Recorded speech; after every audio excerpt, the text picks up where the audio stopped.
ایک چھوٹے سے گاؤں کو سکون نگر کی کہانی ہے جو دریا کے کنارے آباد تھا۔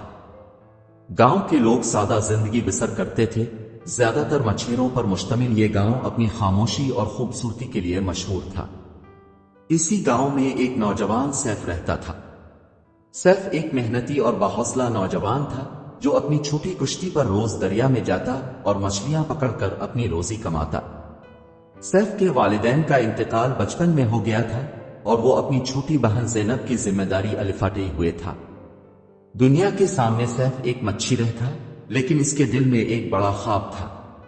وہ اکثر دریا کے پار سے گزرتے بڑے جہازوں کو دیکھ کر سوچتا، کاش میرے پاس بھی ایک بڑی کشتی ہو جس پر میں دور دراز کے شہروں میں جا سکوں اور کچھ نیا دیکھ سکوں۔ لیکن اس کے خواب گاؤں والوں کے لیے ایک مذاق تھے۔ وہ اکثر کہتے، سیف، تمہارے پاس ایک پرانی کشتی کے علاوہ کچھ نہیں اور تم بڑے خواب دیکھتے ہو۔ سیف مسکرا دیتا، لیکن اس کے دل میں امید کی ایک شمع ہمیشہ روشن رہتی۔ ایک رات سیف اپنی کشتی میں بیٹھا چاندنی رات کا نظارہ کر رہا تھا۔ دریا کو سکون تھا اور ہوا ہلکی ہلکی چل رہی تھی۔ سیف تھکاوٹ کے مارے وہیں سو گیا۔ اس رات اس نے ایک عجیب خواب دیکھا۔ خواب میں ایک بوڑھا ملہ اس کے سامنے آیا جو سفید کپڑے پہنے ہوئے تھا اور اس کے ہاتھ میں ایک لاٹھی۔ ملہ نے کہا، سیف، تمہارے خواب بڑے ہیں لیکن انہیں حقیقت بنانے کے لیے تمہیں قربانی دینی ہوگی۔ اپنی موجودہ کشتی چھوڑ دو اور اپنی منزل کی طرف بڑھنے کے لیے تیار ہو جاؤ۔ سیف نے حیرت سے پوچھا، میں اپنی کشتی کیسے چھوڑ سکتا ہوں؟ یہ تو میری زندگی کا واحد سہارا ہے۔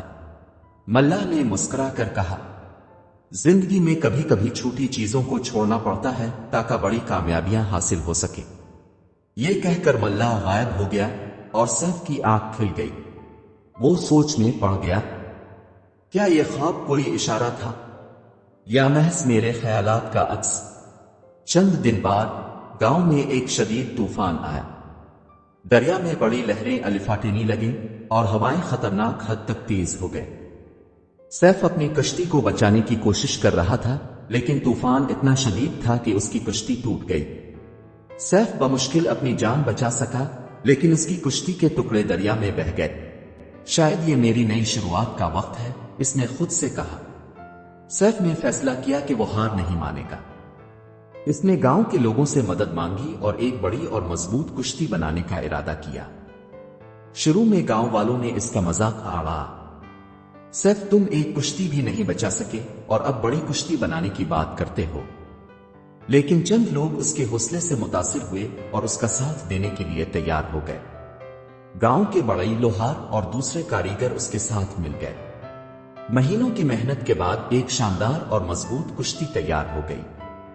گاؤں والوں نے اس کشتی کا نام پرسکون کی امید رکھا۔ سیف کے دل میں ایک نیا جوش پیدا ہوا اور اس نے فیصلہ کیا کہ وہ اپنے خواب کو حقیقت میں بدلے گا۔ کشتی مکمل ہونے کے بعد سیف نے پہلا بڑا سفر شروع کیا۔ وہ دریا کے اس پار کے شہروں میں گیا جہاں اس نے بہت کچھ نیا سیکھا۔ ایک بڑے شہر میں اس نے سوداگروں سے کاروبار کے اصول سیکھے۔ دوسرے ملاوٹی سے کشتی چلانے کی جدید تکنیکیں سیکھی۔ سوداگروں سے اس نے سامان خرید کر دوسرے شہروں میں بیچنے کا طریقہ سیکھا۔ لیکن یہ سفر آسان نہیں تھا، راستے میں کئی مشکلات آئے۔ ایک رات کشتی خراب ہو گئی اور سیف کو اپنے ساتھیوں کے ساتھ مل کر اس کی مرمت کرنی پڑی۔ ایک بار ڈاکوؤں نے ان پر حملہ کیا، لیکن سیف کی حاضر دماغی نے انہیں بچا لیا۔ کبھی موسم خراب ہوتا تو کبھی سمندری راستے دھوکا دیتے۔ سیف نے ہر مشکل کا ڈٹ کر مقابلہ کیا۔ اس نے اپنے ساتھیوں کے ساتھ مل کر ہر مسئلے کو حل کیا اور اپنی منزل کی طرف بڑھتا رہا۔ کئی مہینوں کے بعد سیف کامیابی کے ساتھ اپنے گاؤں واپس آیا۔ اس کے پاس نہ صرف مال و دولت تھی بلکہ تجربہ اور علم بھی تھا۔ گاؤں کے لوگ جو پہلے اس کا مذاق الفاڑتی تھے اب اس کی تعریف کر رہے تھے۔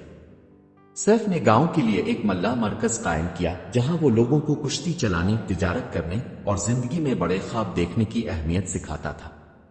سیف نے اپنی کامیابی کو دوسروں کے لیے مثال بنایا اور کہا، زندگی میں خواب دیکھنا ضروری ہے، لیکن انہیں پورا کرنے کے لیے محنت، قربانی اور حوصلہ بھی ضروری ہے۔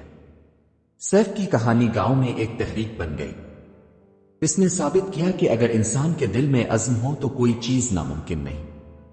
زندگی میں کبھی بھی اپنے خوابوں کو مت چھوڑو، چاہے لوگ تم پر ہنسی یا تمہارا راستہ مشکل ہو۔ چھوٹے قدم بھی بڑی منزلوں تک پہنچ سکتے ہیں۔